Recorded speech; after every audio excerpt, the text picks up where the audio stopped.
Gireklamo sa 18 anyos nga tinun-an sa City of Carcar Police ang kawani sa Disaster Office sa Dakbayan na migakos kaniya og mihikap sa iyang dughan. Detalye sa report ni Femari Dumabo. Sa nahipos nga CCTV footage sa Carcar City Police, makita kining nagmotorsiklo nga may mikanaog.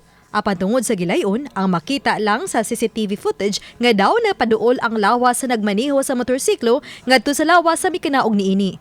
Sa reklamo na masangil ang 18 anyos nga tinunan nga gigakos siya o gikumot ang iyang dughan. Gingong nahitabo ang pasangil pasado alas 6 sa buntag niadtong Pebrero 28. Nagpa-blotter ang biktima sa Carcar City Police Station. Subay sa reklamo, may pahigayon og in-trumpet operation ang Carcar Police ug nasikop ang suspetsado. Mihunong sa tubangan niya.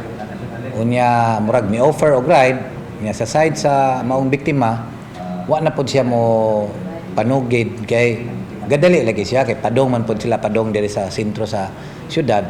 Ini kabuntag at ngan kay dako posibilidad nga mobalik kay prior sa pagnaog miingon man tong suspetsado nga nang ako na tig hatod nimo ha. Nga na ba?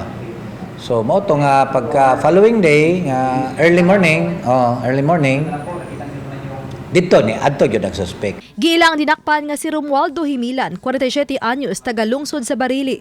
Apan gimakak ni Himilan ang pasangil. Abangga. Kuman ingon siya nga pagingon niya salamat ko yan ingon ko sige day amping. Wala pa din mo kakakabasig na ikaw lang din mo ba nasa liran din mo ka Basta ko ka na ma'am.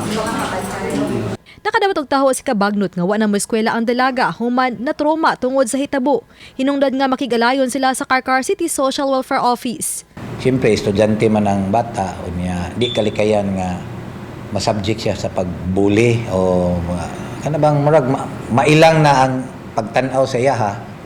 So mo ni amo ang mo coordinate mi sa DSWD para po kinta nga matagaan og proper counseling. Napasaka na ng kasong acts of lasciviousness batok sa dinakpan. Uban ni Philip Patricio Grod Prado.